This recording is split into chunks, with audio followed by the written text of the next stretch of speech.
Good afternoon. It's really a pleasure to be here today on this HYA webinar on school governance. I'm Nanci Perez.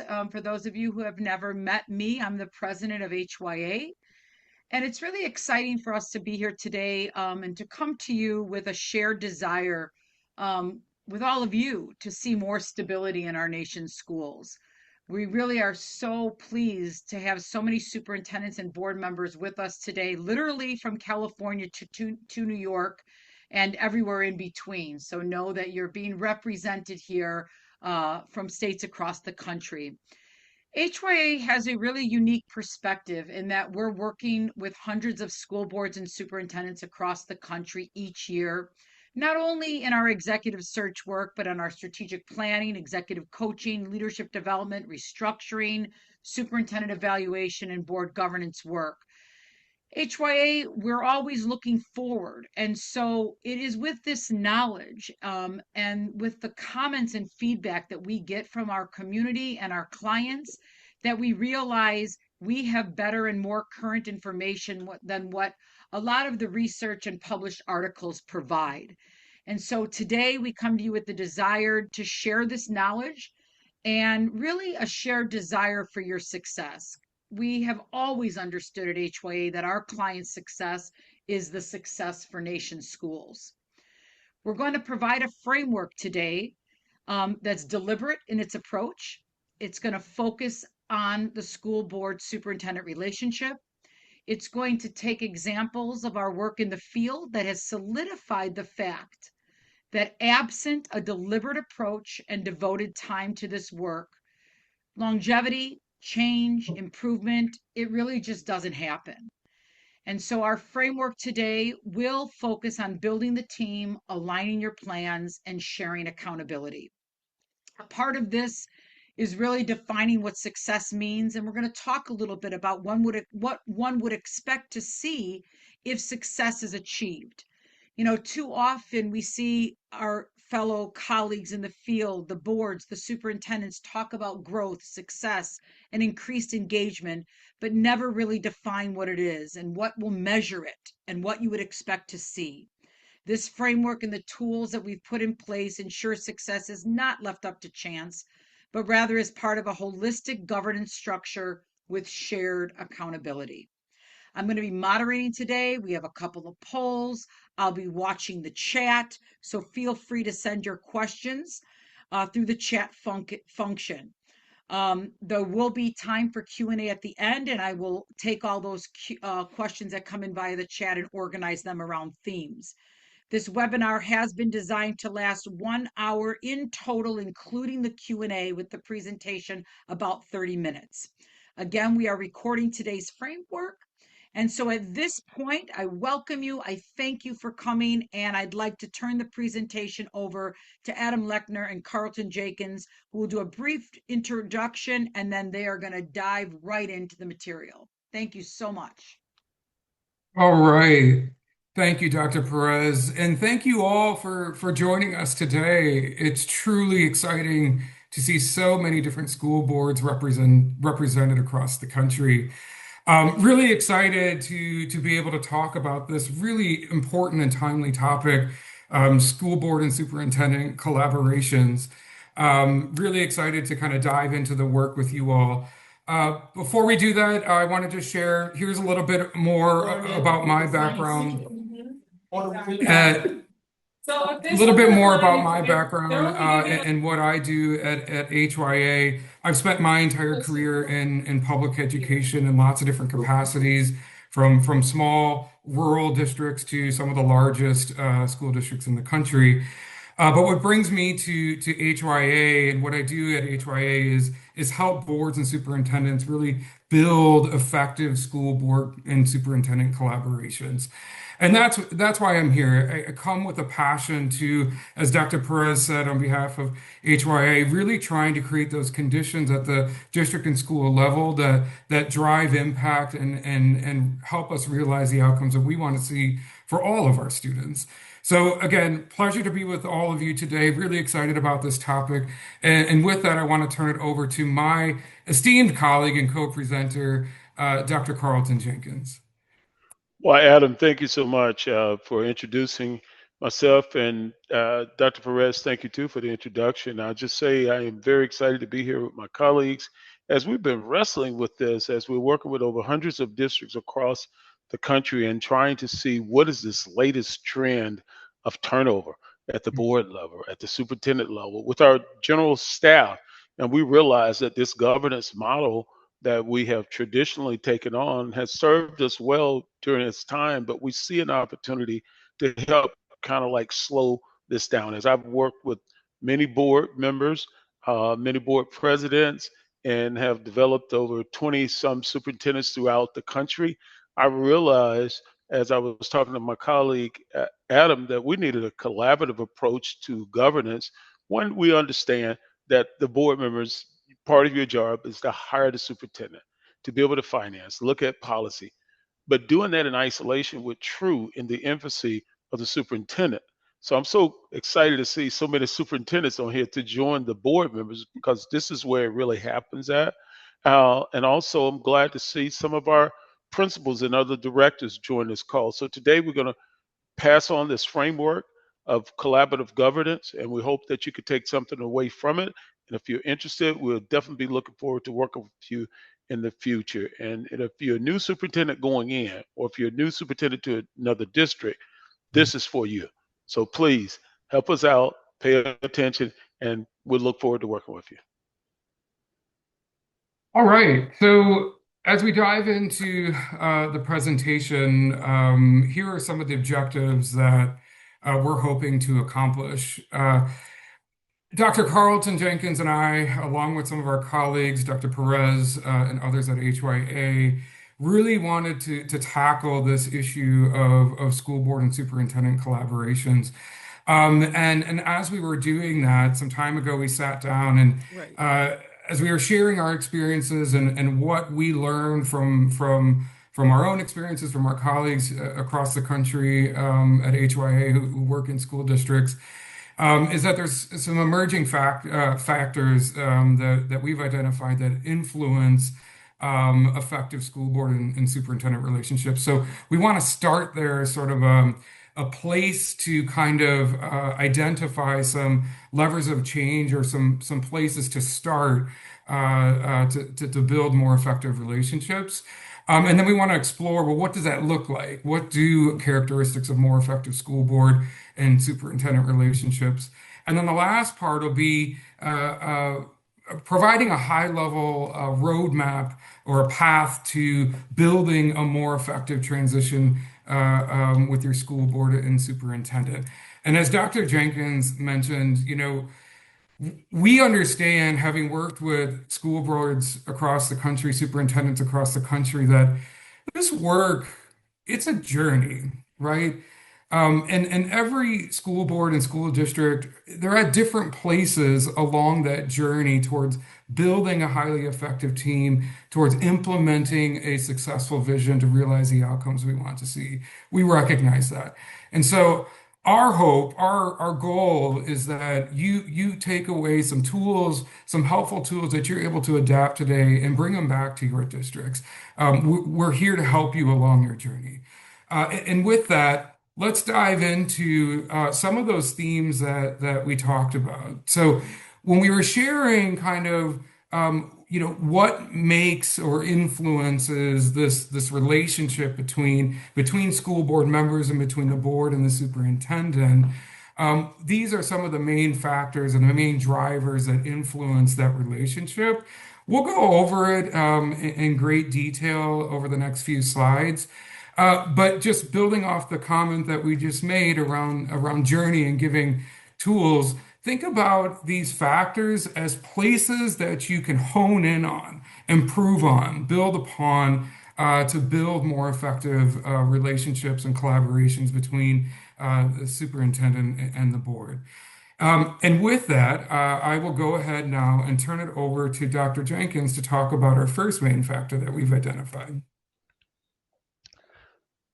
As we were beginning to look at education, just a whole landscape of it, and we used to be pretty comfortable in setting budgets 20 years out, 10 years out. But Mhm. there's a lot going on now and we're having to be more astute and be ready to pivot. Because what we noticed, we used to have long tenures of superintendents, long tenures of board members. But right now, look at this 5-year cycle of what's occurring, and we're wondering why we're feeling so pressured and trying to get it right. Because here we are being elected officials, and the elected officials are only having a short time to get things done that they were elected to do. Let's just look at this cycle right here. When we talk about board leadership, they're elected for a term. But in that term, they're going to try to refine what's happened 50 years before them, even closing the building. In that same time period, you have a superintendent that's being hired, and today's average tenure of a superintendent is 2.7 years. And look at those timelines, how they cross over. And then you start looking at the district's direction with the strategic plan. The board that hires a superintendent is often not the board that fires a superintendent.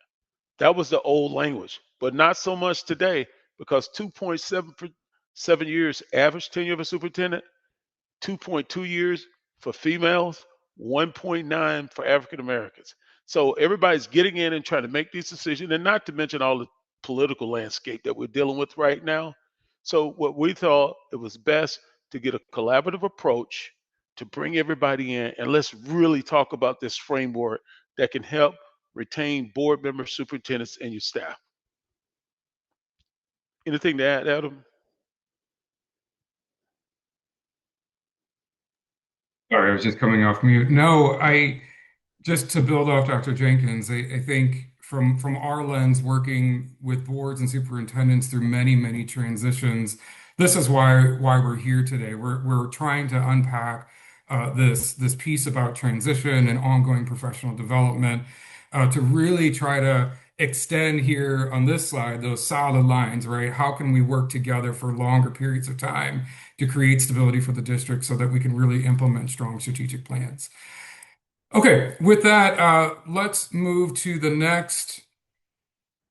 Let's move to the next main factor that we've identified, and that is really about roles and relationships, and in particular for school board members and also for superintendents, navigating the roles and responsibilities that they have given, as Dr. Jenkins mentioned earlier, kind of all the expectations that we have in our educational ecosystems. It can be a daunting task. But before we dive into it, I want to turn it over to our colleague, Dr. Perez, because we want to hear from you. We want to hear from your perspective as you look at this slide. What are some things that are top of mind for you? So, Dr. Perez, take it over. Yeah, so I just put a poll up and I'm like you to reflect for a minute on everything that's on that screen. And what do you think? Choose no more than three. What is most difficult right now in navigating your role, whatever your role is? You can scroll down so that you can see that there are all of the options on the slide are also on the poll. We received all of these options from our work in the field because we've done this kind of focus group before. And so these are the things that our current clients are saying in the field with regard to why it is so difficult to navigate their role. And, you know, if you've taken the poll already, just step back for a second and really think about all of the things that are on this slide, right? That are affecting the way the board members and the superintendents are being stretched, right? To think about, well, I'm responsible for all students. I'm responsible for the system level thinking. I have to have some internal accountability. I'm on call 24/7. All of these pieces become then pretty significant. So I'm going to give it 30 more seconds. If you haven't done the poll, could you please do so? And we're going to take a quick view of where we're at. All right, I'm going to end the poll. And I'm going to share the results with everyone. So really, if you scroll down here, people are really struggling with many of it, but look at what comes up. 57%, the politics of education, as one of the main difficulties in navigating the role, followed by the individual stakeholders' desires versus the greater good. Again, rather political in that arena. And then finally, the third largest number there is knowing and receiving the right data. So Mm. really trying to give good information, be transparent so that when the people who don't get the answer they wanted understand that there's some context there. If I can send it back over to you, Adam. Yes. One second as I stop. Oh, there we go. All right. That was fascinating. Politics of education, balancing the individual against the greater good and data. I think that just speaks to how difficult roles can be. And it also speaks to why we need clarity of roles and responsibilities in these really complex systems that we're navigating. And that's where I want to start. Being a board member and a superintendent is just hard, right? As you all have named, you've got pressures coming from all different directions. The information overload, the countless presentations and memos that you're coming your way as a board member. You have that data that you all talked about, complicated data. Sometimes that's coming with acronyms we may or may not know. And then, you have high expectations coming from your constituents and your communities to be able to chart a course for the district. And so we have to do that systems level thinking. How do we put all these pieces together? And we're doing all that against a short time frame that Dr. Jenkins talked about before. And so what this all boils down to is the fact that it actually takes a sophisticated understanding to navigate the roles and relationships of being a board member and a superintendent. And I would also add this, something that's often left out in our experience from these conversations about roles and responsibilities. You also need highly effective school board and superintendent collaborations. There's two things that we've identified. One, they have a very keen sense of roles and responsibilities. Board members know what their role and responsibility is. Superintendent, management have their role and responsibility. And the other thing that's really important is that there's really strong processes in place to be able to handle or manage to all the things that you're seeing on the screen so that the governing team, the school board members, and superintendent are focusing on the high impact decisions that affect the entire district while also still being responsive to the students and the parents that are coming to you on a daily basis. And so a takeaway here is thinking about clarity of roles and responsibilities within your own context. And also, do we have really strong processes in place to be able to manage the day-to-day and operational concerns so that you're giving yourself enough time and preparation for those high impact decisions that impact every student in your community? Dr. Jenkins, would you add anything else to this? Yes, as a sitting superintendent, what I often thought about is like a chain link. And now that I mentor a lot of superintendents and talk to board members, I still think about that. Think about a chain link, individual, but connected.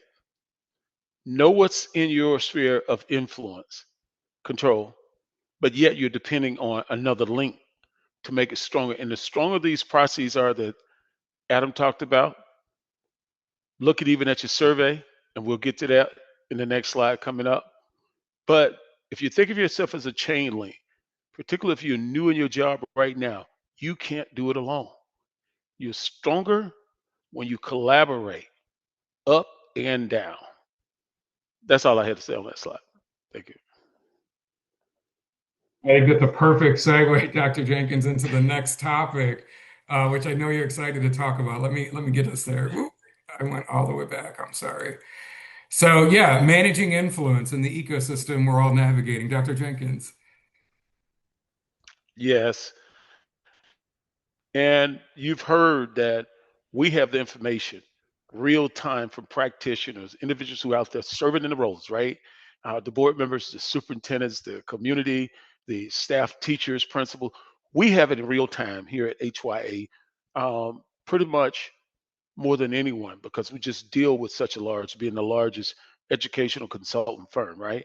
So, but nevertheless, when you start looking at the legislators, you start looking at all the local officials, you're looking at the media, and it happens really funny with the media because the larger the district, the more the media touch it, the smaller the district, the more the people touch it. So you can't get away. You're gonna have to deal with what's coming in from a communications perspective. Then we also have the different community groups. And you can see the rest of the slide here as we're talking through this, right? And then you have the internal groups as well. And sometimes we forget about the internal group because there are groups within the groups in your districts and the principals and the teachers and all the other support and our parents and our students. I will tell you this, you have to understand all of this, plus the previous slide. It's a lot coming at you, so you have to take out time to breathe. What we said we wanted to do is give you a tool. I'm going to give you something to think about. If you use the PAR system, you just took the survey, number one answer, politics. Think about the politics on every decision that you're making and how it's going to influence what happens. Then think about the accountability and the achievement. The accountability, the highest level of accountability is with yourself. Sometimes we just think about, I'm going to hold everybody accountable. Okay, what about yourself? If you're a board member, am I reading all of the information before the meeting? Am I coming at the meeting in a way that's going to be responsible and supporting our superintendent, which is your highest investment in any staff? That's your single highest investment, the highest paid person generally. Think about the politics of how it's going to impact our students and achievement altogether. And then I said PAR, right? So that's PA. And then the R, what relationships can you form? Because you can't do it alone. If you have the relationship, the resources follow. That means referendums, all the support that you need to get it done. So that's just a framework to think about, but really sit back. And even like right now, let's take 2 minutes to pause because we're giving you a lot in these last couple of slides. But think about how PAR plays with everything that you probably deal with, even a little conversation in the grocery store.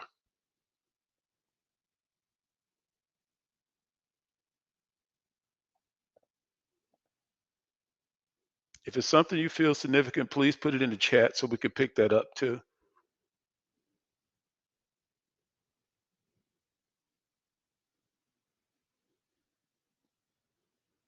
Thank you.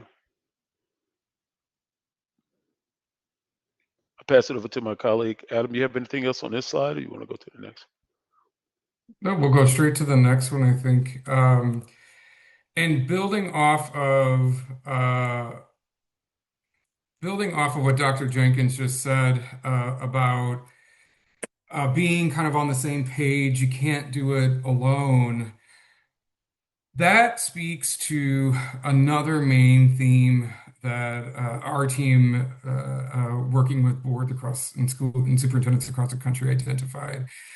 In order to build those community partnerships that Dr. Jenkins was just talking about, navigating our educational ecosystems and all the stakeholders and the politics that you all have identified as top of mind that you're working through right now.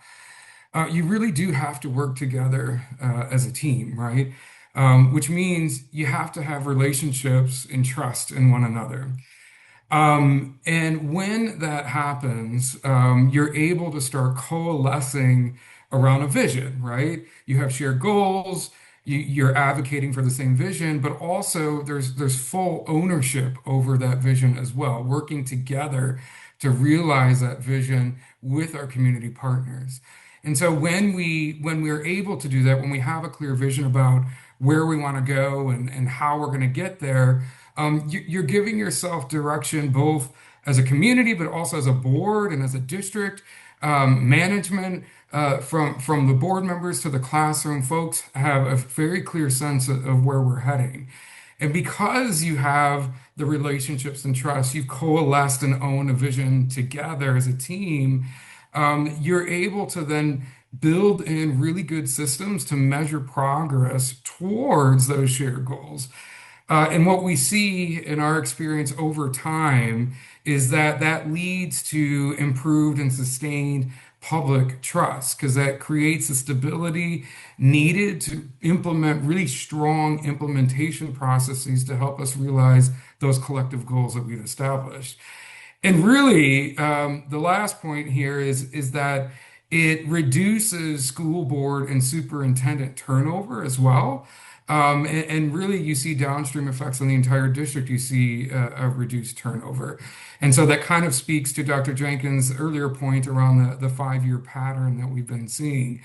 And so the bottom line with this slide, the one takeaway that we prefer that you all come away with today is that starting with trust and relationships, it's a really great return on investment. It really underscores the importance of strategic transition planning when we get new board members and when we have a new superintendent, but it also speaks to ongoing structured professional development that's tailored to the unique needs of the board and the superintendent. Dr. Jenkins, I saw you come off mute. Yeah, this is a very, very important slide around trust. But as we are continue to evolve in our society, we're seeing the culture shifts. We're seeing so many things happen on a local, state, national, international level. Trust and relationships are important because it gets to our ability to see one another. Okay, Mhm. if you can see one another, you can work well together. But I'm going to go back to PAR for a second because you think about the politics that plays into this as well. Then when I said the accountability, see, there's a technical aspect of it, but there's an adaptive aspect of it. And that's why I said when we look at accountability and achievement, okay?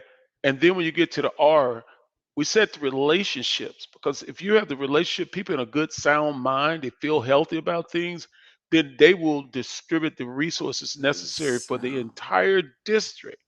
I mean, right now with the teachers burned out, administrators, everybody burned out, you can focus in on them and they can focus in on our students. So it's really important to remember the human side of it. And also, let's be real, give some grace in this work. No one's perfect. We work better together. Thank you. All right. And with that, what do those highly effective characteristics look like between board and superintendent collaborations? Just quickly here, we won't spend a whole lot of time. I know you all can read, but breaking this down from at the individual board member level, the whole board level, and then kind of board and district relations. At the board member level, because people are bought into the mission, because people are bought into the shared vision and are working together, at the individual board member level, we have group norms and we have kind of rules of interaction that we've set as a board and a superintendent, and we're adhering to those because we know that we're part of a team and can't do it alone. We're prepared for those board meetings. We're focused on those high impact decisions, ongoing professional development and open communication. At the board level, so think about board meetings, there's very clear decision-making processes that are transparent. And when those decisions are made, there's a very deep understanding of the district. We have a very clear sense of the data before we're making those decisions. When we're working with community partners, when we're managing that web of influence that Dr. Jenkins went through, those communication processes are really strong. Barriers are removed to the extent possible. And at the district level, because there's mission, strategy, goals that are clearly identified, there's strong, there's expectations that are very clear for the superintendent, but also for the board, right? At HYA, we strongly encourage boards to commit to at least an annual self-evaluation. But also to the public as well. We're transparent about where we're going as a district and how long a progress towards the vision. And then also because, speaking to our earlier point, because there's really strong processes in place to be able to manage to the issues and concerns that are coming to the board and superintendent. We have strong processes in place to manage the operational concerns so that as a team, we're really focusing on those high impact decisions. All right. So as Dr. Jenkins and I were moving through our presentation, there was a concept here that's been kind of in the backdrop that we, for a moment, want to bring it to the forefront. And that's this idea of team and teamwork. Superintendents and boards collaborating, right, on all the different factors that we talk about. And so it makes sense to then talk about stages of team development. And here we think Tuckman's model of team development can be instructive. And while it's been around for a little while, it's actually really relevant to today's context with all the factors that Dr. Jenkins and I just went through. And so if you're not familiar, very quickly, there's forming, storming, norming, and performing. Forming is really when boards and superintendents are just for the first time getting to know each other. There's kind of excitement to be a part of the team, but really a shallow understanding of beliefs and where we're heading as a district. By the time you get to a storming phase, you're working together a little bit longer. People feel more inclined to share their opinions. And when they do that quite naturally, right, in team dynamics, perhaps you've experienced this, disagreement happens, right? And sometimes you get to a place where you look around and you're like, well, how do we handle this disagreement? Who decides? What's the process? How are we communicating? In the storming phase, those foundational elements to a strong team are really not there yet. So by the time you get to norming, they're there. There's protocols, decision-making protocols, communication protocols, and we're adhering to those. At the performing level, we're working as a fully integrated team, not just with the foundational elements, but there's full ownership. So when there is disagreement, when there is conflict, every team member is taking ownership over that. And so in our experience, what we have seen is that boards and superintendent collaborations that are less effective kind of hover around the storming and forming phases, and those that are more effective in the norming performing phase. With that, I want to invite Dr. Jenkins in to add from the superintendent lens as well. Yeah, let me just add this from many of my conversations with superintendents and with board members. I think the Tuckman model is beautiful and we've been following it, but we're in a changing culture right now, culture shift. So even if right now you've received all the gold medals for being an outstanding board, Mm. remember the 5-year cycle. Someone goes off, someone comes in. And if there's not a clear process for onboarding people so that your culture continue to move in the proper direction, you will go from performing to forming. Now, let me give it to you real talk. Forming means chaos. Okay, stop right there. You know what I mean when I say chaos. It's chaotic. You have been successful. Now you're trying to get back where you were. So this is the part where you say forming, the chaos, that you start trying to identify people who can get you back on track. So that's how you get back to the storming. So it used to be like year one, year two, year three, year four. But with so many things happening politically right now, we're trying to hold ourselves accountable and build relationships. Know that if you don't keep your eyes on the prize, if you don't keep maintenance going, and if you're any first year superintendent out there, if you're any board who just hired a superintendent, in those first 3 to 6 months, if we're not clear about collaborating, this is why you see the tenure falls with the Mhm. superintendent and board members getting off the board. So this is a very critical slide, and I ask that you go back and just kind of think about where are you as a board right now. Okay, so it's So I forming, put a storming, norming, and performing. Okay. Yeah, so just a quick poll on this up. If you could please quickly let us know where you think you are at in your organization.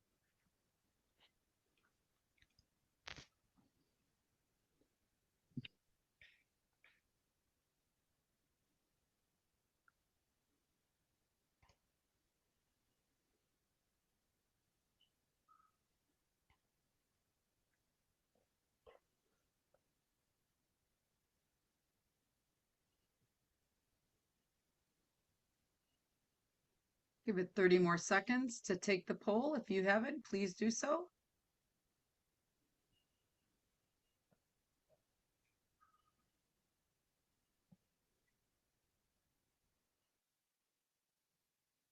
Okay, I'm going to end the poll. So as you can see here, we have basically the forming and the storming are representing here over 50%. We're at 62% of the individuals are saying they're at that forming and storming air level where, oh, let me share the results. I'm sorry. um, the where the norming and the performing are less, of course, in that forming and storming. And as Dr. Jenkins just mentioned, oftentimes what happens is you may finally get to the stage where you feel like you're performing, and then there's an election, and then there's a change in leadership. And we're going to get to some of the stats on that and how that's constantly disrupting in that 5-year cycle. Back to you, Adam. All right, thank you for that. No, I think this just really underscores why it's so important to focus, as Dr. Jenkins mentioned, on that transition period. And Dr. Perez, as you mentioned at the start of the presentation, not leaving it up to chance. We strongly believe in that at HYA. Real quick here, wanted to spend a moment talking about what makes board and superintendent teams a little bit unique from perhaps other teams that you've worked on. So a lot of teams, right? If you've been on a team in the workplace, for example, we might be assigned to a project because of your particular expertise, and other folks who are on the team also are have a different skill set that they bring to the table to solve collectively an issue or a project that's before you. With board members, it's a little bit more random than that, right? You're elected from your constituents often. And so what happens is we get lots of different levels of expertise and perspective that come to the board team together with their superintendent. Now, and every voice matters, right? Legally speaking, each board member has a vote in most contexts. And so everyone has a voice on the team. And really here what we're talking about is how do we take the different perspectives that we have on our teams here represented, for example, the finance expert who's on the board, or the retired teacher, or the activist. You can imagine, and perhaps some of you have had teams like this, that, if not channeled correctly, creating team cohesion can be often difficult, especially when you pair it with the patterns of turnover that we're seeing. There's just not enough time to get past what the storming and forming phase, right? But imagine if we're able to channel this and take the different perspectives that we have into kind of a cohesive team. What we've seen at HYA, what I've seen in my own experience is that when everyone's perspectives are included and valued in the decision-making process, it really enhances the decisions that boards and superintendents ultimately make. Okay, so how do you Adam, get there? Oh, yes, Dr. just one Jenkins. second. I hate to interrupt on this one, but I do because it's very important. I need to, because I've been in different communities in different states, and what we're hearing from the field as well, we need to listen to our organic community as well. Mhm. Seek them out, not our usual suspects alone. Every voice, when we're talking about different, we need to hear different voices at the table at all times. Thank you. Next. All right. Okay, before we get to Q&A and closing remarks, wanted to just give that high level roadmap.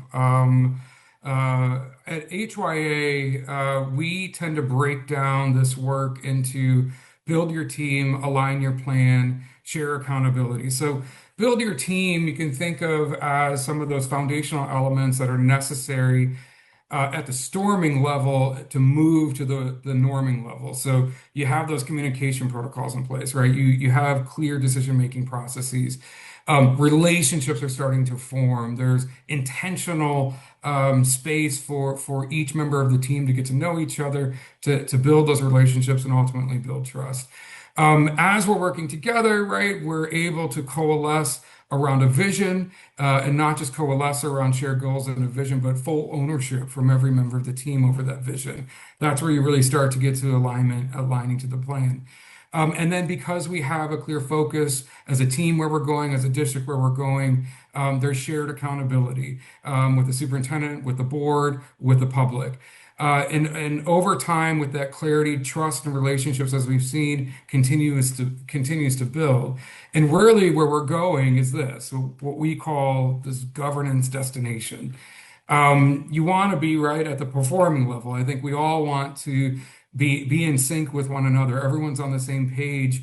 We have those foundational elements in place so that when there are changes, that the board and the district are able to manage through those changes, right? That's how we have more seamless transitions. And so that this is where we're headed, right? Building your team, aligning your plan, shared accountability. The full team is a part of this. Relationships, high levels of trust with every member of the team, and a clear sense of where we're going, and we're starting to see the impact of our work together.